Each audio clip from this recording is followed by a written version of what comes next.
do Vamos zero. ver. Pronto. E essa teacher de inglês aí tá ótima. E vamos começando, Ok, thank you moçada. very much. Tá? Vamos começando, tem que agradecer ela, coitada. Vamos começando. Eu vou pedir novamente, tá? Para você colocar o presente aí. A gente vai falando bem devagar aqui, bem tranquilo, para você não perder nada. Né? A galerinha que puder, que estiver vendo o quadro, que estiver aí fluindo aí, vai tirando print, tá? Para depois a molecada aí não perder nada. Tá? Hoje nós vamos falar de potência, de energia elétrica e como aplicar isso numa rede elétrica, ok? Então tem muita coisa aí para a gente ir trabalhar para prepararmos para a nossa próxima semana. Na próxima semana a gente vai ter um conceito aqui de associação de circuito elétrico. Então a gente começa uma aula aí, um caminho longo, né? Aí a Thaisa está no celular do mesmo jeito que estava. A gente vai ter um caminho longo aí para trabalhar com essa questão da associação de resistores de circuitos elétricos. Tá ok? Se tiver travando mais, vai comentando, vai falando aí, tá? Para algumas pessoas está fluindo bem. Eu vou continuar, porque talvez possa ser uma instabilidade, né, dos dois lados ou de um lado só, mas a gente vai fluindo. A pessoa está com dificuldade de ver também, é uma dificuldade que está rolando aí. Eu já até desliguei e liguei a câmera aqui.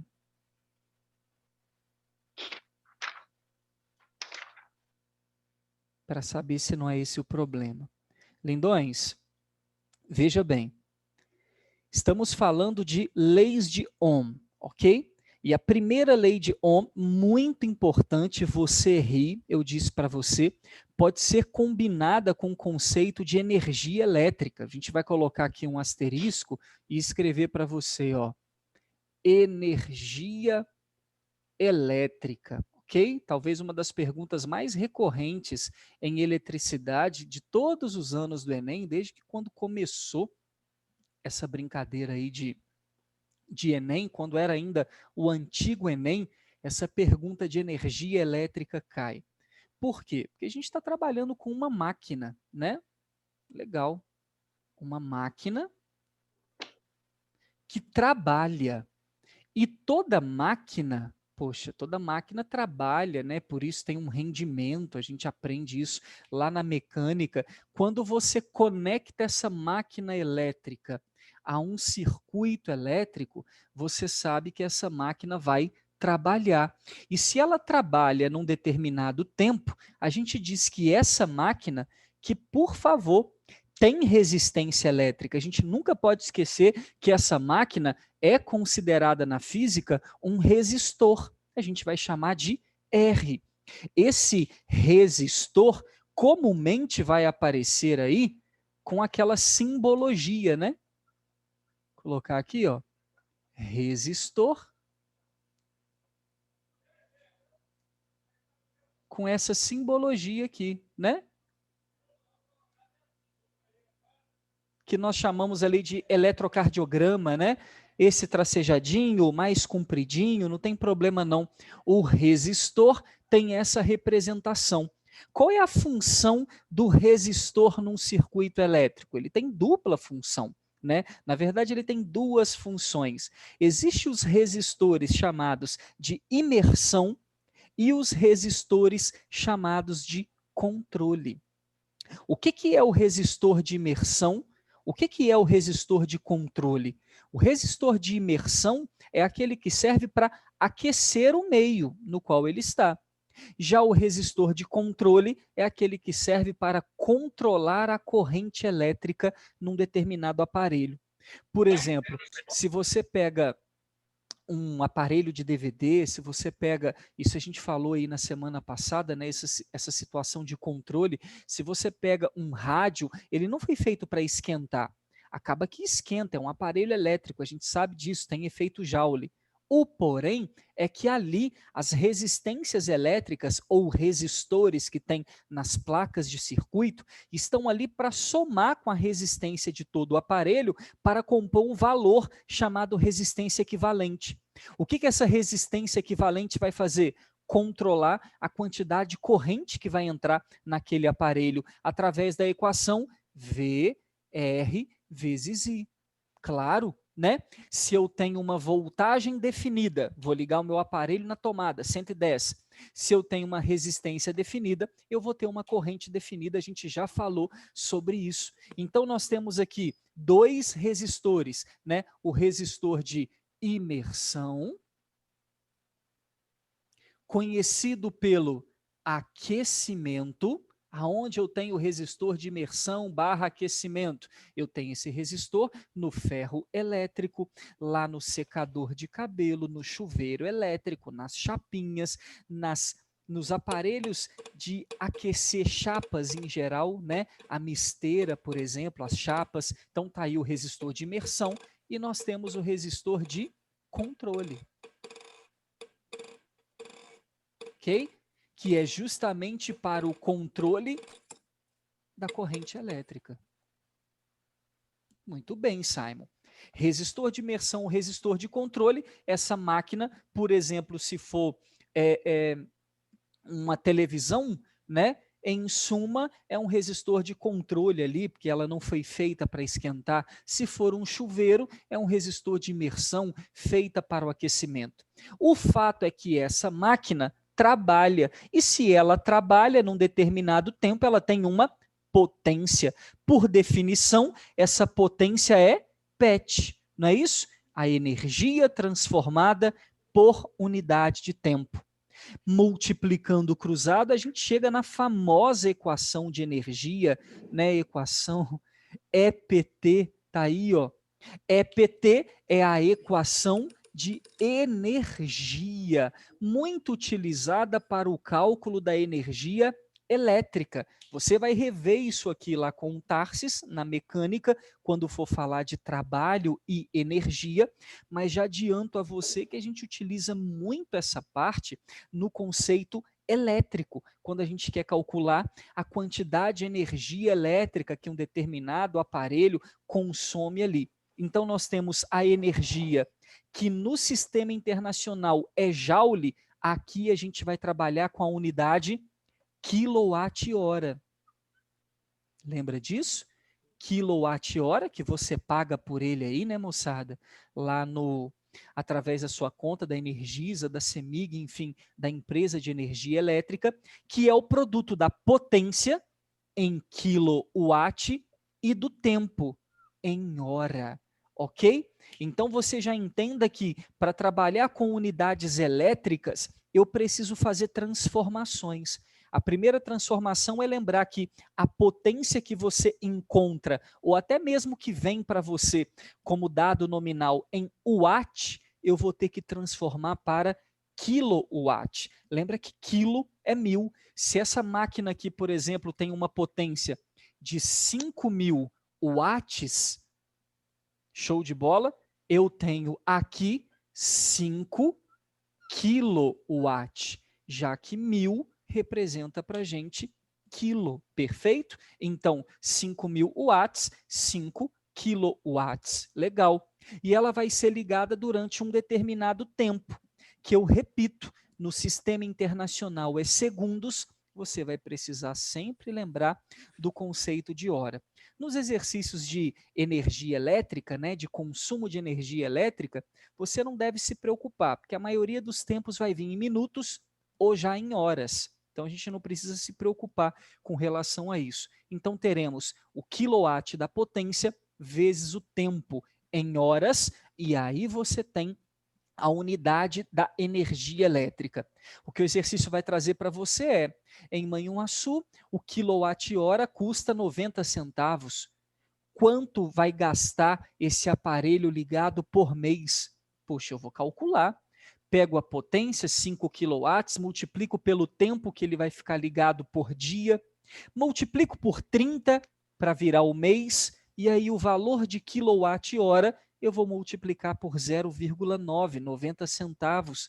E aí eu consigo encontrar o valor em reais correspondente ao consumo da energia elétrica. É isso que a empresa de energia elétrica faz, né? Quando ela apresenta para você o valor do quilowatt-hora, já presente com impostos, né? Diga-se de passagem, é um dos maiores que a gente paga, o imposto sobre a iluminação, sobre a energia elétrica. Juntamente com impostos, a gente vai pagar aí beirando R$ 1 cada quilowatt-hora. Né? Então, se a sua casa consome 200 kWh, R$ 200 aproximadamente a sua conta. Se consome 300 kWh, R$ 300 é aproximadamente a sua conta. E isso estava em Manhuaçu, né? Quando eu ainda morava aí, estava em torno de 98, 99 centavos, R$ 1 praticamente o quilowatt-hora, ok? Nesse momento agora eu não tenho muita ideia de quanto está saindo por aí, não, mas você consegue ver na sua conta de energia elétrica, ok? O preço do quilowatt-hora. Acontece que, para encontrar a energia que esse equipamento consome, eu vou precisar da potência dele. E muitas vezes essa potência não vem dada para você conforme eu coloquei aqui. E aí você pode usar a equação da potência elétrica para calcular a potência dos equipamentos elétricos. Só que, meu amigo, isso só pode ser utilizado para equipamentos elétricos. A equação que eu vou colocar aqui para você, nós chamamos de PVI, a potência elétrica. Está ali, ó. PVI é a potência dada através de duas grandezas básicas de todo equipamento elétrico. Todo equipamento elétrico tem DDP e consome uma corrente para funcionar. Então, quando você vai atrás dele, vai estar lá a voltagem barra corrente que seu aparelho usa. Se você multiplicar, vai dar o valor da potência. E olha que legal, toma cuidado, né? A voltagem é volt e a corrente é ampere. Então, você tem aqui volt-ampere, volt vezes ampere. Isso é a mesma coisa que watts, tá? Se você jogar aqui no sistema internacional, você vai ter o watts do mesmo jeito. Só toma cuidado, porque eu já vi trocentos exercícios em que a potência já veio dada, ao invés do cara colocar 5.000 watts, ele colocou 5.000 VA. E uma porrada de gente não sabia o que era o VA.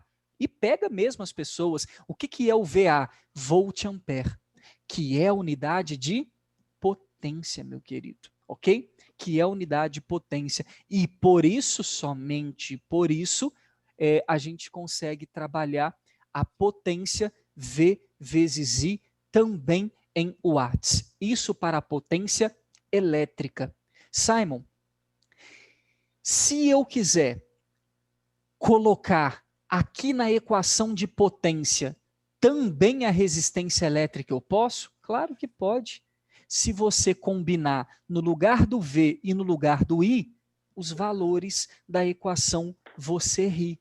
Você sabe que V é igual a R vezes I. Show? Eu vou chamar isso aqui de equação 1.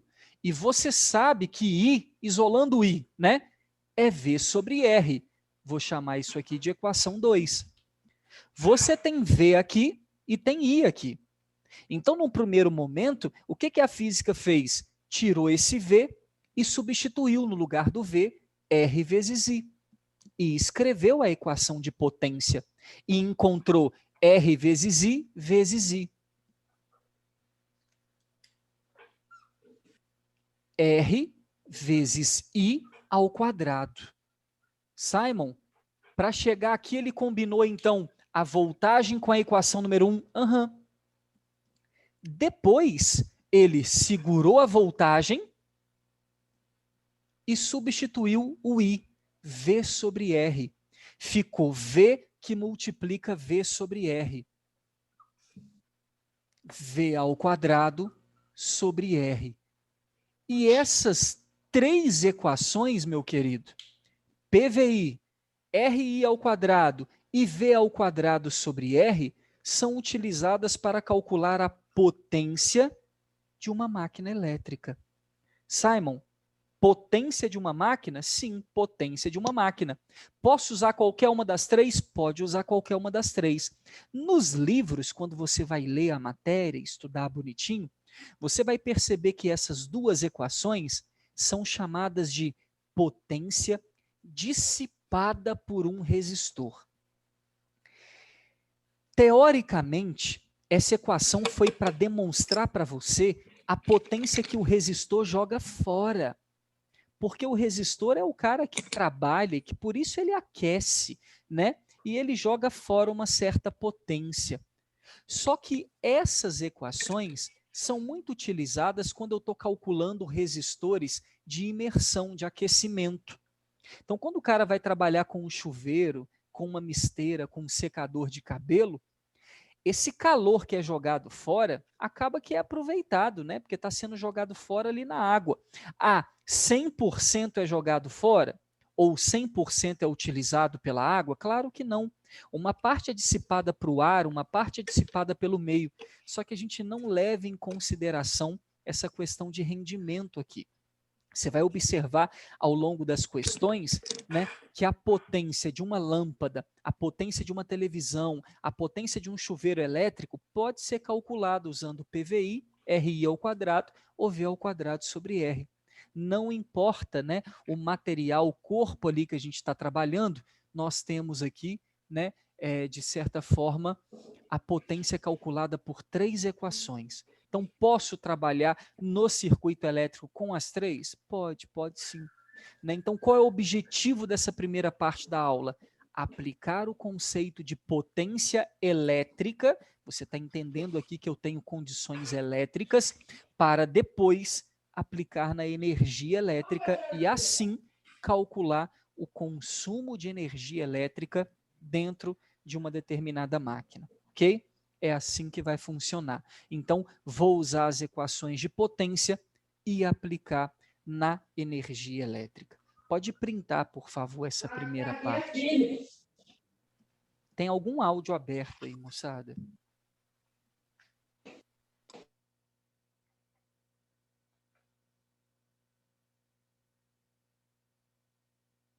Acho que agora melhorou. Obrigado, viu? Lindos. Printou? Ok. Bom, deixa um printado aí, principalmente para o colega depois que precisar, por conta de tá travando, né? Para a galera aí. Tranquilo até aí? Show, né? Então sei que a nossa equação de potência está aí, bonitinha, serve para aplicar no conceito de uma máquina e para calcular a energia elétrica. Legal. Amados meus, mudando um pouquinho o foco, eu vou ligar a minha máquina, que é que desenvolve uma potência, né, que transforma energia, ok? Que trabalha numa rede elétrica. Show de bola? Ligar ela no 110 ou ligar ela no 220, qual é o melhor? Ou qual é a diferença? E aí, queridão? Ligar em 110 ou ligar em 220? Que diferença tem? Que mudança isso traz para nós? O clima influencia, Simon? Oi? O clima? Não. Temperatura? Temperatura do Por que em local? Brasília eles optam? Por que Brasília eles optam por 220 volts? Ou é engano meu? Porque lá foi planejado assim. Você crê? Ah, tá. Eles queriam uma cidade Ok. tão diferente de todas, né? De fato, a capital, como eles chamavam, né? Queriam um local tão diferente de todos que a frequência da rede elétrica lá é diferente do restante, né, do Brasil, Uhum. e a tensão também foi escolhida diferente. A gente tem dois núcleos, né? A gente tem um núcleo de energia elétrica norte-americano e europeu. Então, quando começou o Sudeste, aí a galera começa aí nessas regiões a colocar a energia elétrica, a instalação de energia elétrica, nós utilizamos um deles, né, o padrão natural 110 volts. Quando foi projetar Brasília, eles utilizaram o outro padrão, né, um padrão diferenciado, justamente para ficar diferente do restante. E por isso ela foi inteiramente planejada no 220 volts. Aí eu te pergunto, aqui e lá, pode haver diferença? Tipo, o secador de cabelo nosso aqui, o secador de cabelo da galera lá, consome energia diferente? Faz sentido pensar em alguma coisa desse tipo? Eu já ia te perguntar quanto aos fios das casas, por causa de diâmetro de bitola, se aumenta ou não a resistência. Se modifica a resistência às ligações 110 e 220? É, Muda? E aí, moçada? Tem algum diferencial a ligação 110 e 220? Por que existe as duas? Alguém tem uma ideia do que pode acontecer? Vamos lá.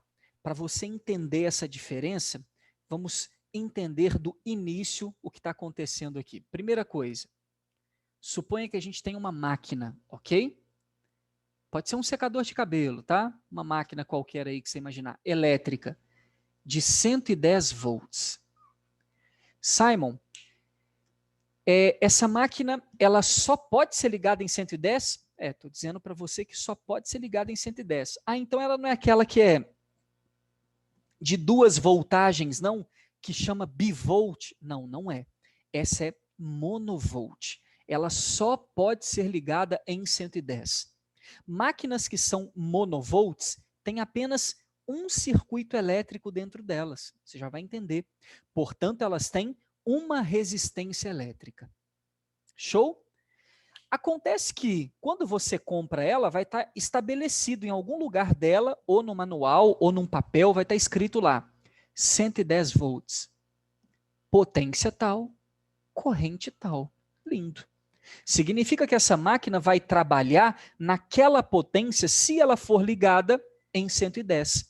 Aí você vem, bonito, e liga ela em 220. O que acontece? Pega um equipamento seu aqui, é convidado para ir para Brasília, você leva para lá, chega lá sem nem lembrar, bota na tomada e liga. Tum! O que acontece quando você pega esse aparelho feito para 110 e liga em 220?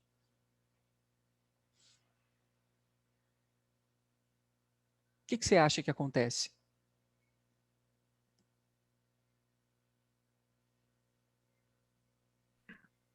O resistor não vai suportar a voltagem maior? Por quê? Para o Daniel, se não vai suportar, vai queimar, ok? Muito provavelmente, ao ligar ali, vai queimar, porque ele foi feito para uma potência em 110 volts, você está dobrando a voltagem no aparelho. O que acontece se eu dobrar a voltagem nesse aparelho, Daniel?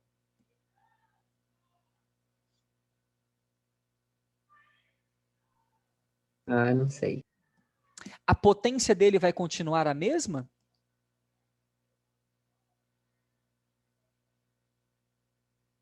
O que você acha? Peguei o Daniel para Cristo. Vai aumentar a potência dele. Vai aumentar. E é por isso, Daniel, que a sua máquina não vai suportar. Porque a potência vai aumentar tanto que o equipamento vai querer trabalhar mais. E ele não suporta, não resiste. Se for uma lâmpada, né, ela vai esquentar tanto que ela vai queimar, ela vai entrar em curto. Se for uma máquina, os fios podem derreter, né, causar uma queima do aparelho ou da tomada onde ele está, ou até mesmo do local onde ele está ligado. Né? Pode ser de um curto pequeno até um curto muito grande. E sabe por que isso acontece? Vou te mostrar matematicamente. Você tem aqui uma potência. Pode falar, Emerson. Você vai dobrar, você está querendo dizer então que você vai dobrar a voltagem e vai quadruplicar a potência? Eu estou querendo dizer exatamente isso, querido. Nesse Agora eu momento, entendi. se a resistência é constante, Constante. né? Eu não vou mudar, aplique na nossa equação. Eu estou dobrando a voltagem, só que na nossa equação a voltagem está ao quadrado. Então, se eu dobro a voltagem, 2 ao quadrado, eu quadruplico a potência. Meu amigo, equipamento nenhum feito para trabalhar em P vai conseguir trabalhar em 4P. Nenhum equipamento, esqueça, ok? Nesse sentido, vai acontecer a queima do meu equipamento imediatamente. Né? Se você fizer isso com uma lâmpada, você vai ver um brilho muito forte nela e ela para, ela desliga, né? Ela queima, ela para de funcionar. É o que vai acontecer ali. Perfeito, queridão? Então, aqui dá ruim, dá muito ruim. Alguém me chamou? Ô, Simon, e o inverso? Agora nós vamos dizer, se você pega um aparelho de 220, né? O coleguinha então está lá em Brasília e vem passar férias na sua casa, mas ele traz um aparelho monovolt, que tem uma resistência só, chega na sua casa e conecta ele em 110. Ô querido, imediatamente aplicando a mesma equação, você vai perceber que esse aparelho vai diminuir a potência, porque foi feito para trabalhar nessa voltagem, está recebendo menos. De novo, se ele é monovolt, resistência constante. O que aconteceu com a voltagem? Duplicou. Diminuiu. Duplicou, não. Caiu pela metade, perdão, tá? Diminuiu 2 vezes. O que vai acontecer com a potência? Cair 4 vezes. Emerson, isso queima o aparelho? Não. Apenas diminui o seu funcionamento. Se fosse uma lâmpada, ia brilhar 4 vezes menos, ia ficar fraquinha. Tem equipamento que mal liga. Não sei se vocês já tiveram esse prazer, né, de ligar um 220 num 110. Eu já vi isso de perto também com gente de Brasília. Na hora que liga, o equipamento ele engasga, ele nem funciona, né? Ele não consegue trabalhar porque 4 vezes abaixo é um trabalho muito insignificante, então o equipamento nem consegue funcionar direito, ok, querido? Então aqui tá suave no sentido de queima, né? Mas ele reduz o funcionamento. Há uma redução no funcionamento e uma redução grande. Show de bola? Agora, se você tem uma máquina bivolt, e é essa máquina que a gente quer trabalhar aqui agora, né? A gente está aqui hoje para falar disso. Acredite, não sei se você tem na sua casa alguma, né? Que tem uma chavinha. Secador de cabelo mesmo vinha muito com isso. Tem uma chavinhazinha, né? Quando você liga ela em 110, você acredita que você abre um circuito? Quando você liga ela em 220, a chavinha, você abre outro circuito. Significa que o aparelho bivolt tem que ter 2 circuitos para funcionar, ok? R1 e R2. Então, hora tem uma resistência, hora tem outra? Claro. Sabe por quê? Porque o aparelho bivolt é aquele que, se você ligar em Manhuaçu ou ligar em Brasília, ele tem que funcionar igual. E o que significa funcionar igual, moçada? Significa funcionar com potência constante. Simon, então eu posso ligar em 110? E posso ligar em 220? Claro que pode. E ele vai funcionar normal? Normal. Tudo isso com potência constante. Aí vem a minha pergunta do começo da aula. Galera, ligar em 110 ou ligar em 220, um aparelho bivolt que pode ser ligado, me economiza alguma coisa? Traz algum benefício para mim? O que você acha? Economiza energia elétrica? Não. Não faz Mesma sentido, coisa, porque a potência é constante, não é? E a energia não é o EPT? Sim. Legal. Porém, economiza em outro aspecto. Se você conseguir projetar a sua casa para 220 volts, Você vai poder usar fios com resistência diferente. Você vai poder usar fios com diâmetros menores. Você vai economizar no tipo de fio que você pode colocar na sua casa. Eu não sei se você já construiu, mas a instalação elétrica de uma casa não é tão baratinho assim, ok? Gasta um Verdade. bocadinho, ok? Ela gasta um bocadinho. Simon, por que eu vou economizar? Simples. Olha na fórmula. PVI. Você concorda comigo que esses equipamentos são feitos para trabalhar numa potência constante. Então, para você manter a potência constante, você concorda comigo que se você mexer na voltagem, você tem que mexer na corrente? É um produto. Simples. Se você aumentar a voltagem, para manter a potência constante, o que tem que acontecer com a corrente?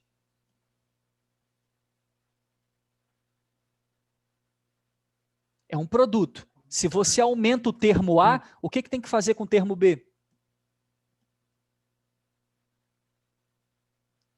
Eita! E aí, matemáticos? Para manter o P constante, se aumenta a voltagem, o que eu faço com a corrente? Aumenta a corrente também? Porque não são dois sistemas diferentes. Seria assim, 110 vezes I ou 220 vezes I. Só que o resultado tem que ser o mesmo, tem que dar P. Se você aumentar a corrente também, não vai aumentar a potência? Ah, não, tá. Concorda então que quando eu ligo algo em 220, eu economizo na corrente? Olha que demais. Simon, e o Kiko? E o Kiko que 220 vai economizar na corrente? Olha lá, menor corrente. E se você tem menor corrente, o que você tem? Menor aquecimento. Lembra do efeito Joule, lá do início da nossa explicação sobre corrente elétrica? Meu querido, ao economizar na corrente, você diminui o efeito Joule e, portanto, perde energia nas dissipações. É claro que numa questão envolvendo a nossa casa, isso nem vai ser tanto. Você já deve ter percebido que os equipamentos mais potentes, todos são, a maioria deles, né? Não vou falar todos não, mas todos eles são indicados a utilizar o 220. O ar-condicionado é assim, maquinário de empresa, maquinários de padaria, por exemplo, né? Todos são produzidos pensando no 220. Por quê? Porque se todos eles são ligados no 220, eu posso economizar na corrente desses equipamentos. Amados, se o equipamento é muito potente, já vem incluso que ele usa muita corrente. Porém, eu estou dizendo para você, por que não usa voltagem ainda maior então? Gustavo, usa em grandes indústrias. Usa sim, 330, 440 volts, usam voltagens ainda maiores, ok? Na nossa casa, que é o que eu estou tentando dizer aqui para vocês, que não vai fazer tanta diferença nas residências por conta da quantidade de equipamentos que a gente usa e das potências que a gente trabalha em casa. Mas numa indústria, é a voltagem lá em cima. E sabe aonde eu tenho uma voltagem ainda maior? E é por isso, né, o objetivo dessa conversa nossa aqui com vocês, é na transmissão de energia elétrica. De onde vem essa potência que chega para a cidade distribuir entre as casas? De onde vem essa potência? Lá da usina. E lá das usinas hidrelétricas, né, das usinas termoelétricas, enfim, das usinas produtoras de energia, geradoras de energia, de lá até a central de distribuição da cidade, vem por meio de fios. E nessa transmissão em fios, o que as empresas elétricas fazem? Jogam nesse fio uma voltagem lá no céu. Por isso são chamados de fios de alta tensão, porque eles usam uma voltagem altíssima para poder usar uma corrente baixíssima. Eu estou falando da ordem de miliampere. Por que usar uma corrente pequena? Porque o efeito Joule vai comer de 80. E aí você vai perder energia. Perdendo energia, chega na cidade menos. E a cidade tem que distribuir ainda menos. Então, lá, a gente está falando de mega né, milhões de megas watts de potência. Então, a voltagem é jogada lá na casa do milhão, para a corrente ser jogada lá embaixo. Quando chega na rua, né, a central de distribuição, os fios de alta tensão nosso aqui tem 13, 15 mil volts. Aí o transformador acaba de chegar em 110 para as nossas casas. Mas acredite, a transmissão em alta voltagem é para economizar na corrente e, por isso, economizar no aquecimento. Grande aquecimento significa grandes perdas de energia. Para a nossa casa, essa conversa ainda não faz tanta diferença, tá ok? Mas eu já consigo, com menor aquecimento, fios de diâmetros adequados, né? Para a gente não apelar demais, tá ok? Printa aí, por favor. Ô, Simon, Eu? então, eu posso falar esse conceito que para potência constante, a voltagem é inversamente proporcional à corrente? Com certeza. Tá falado e tá anotado.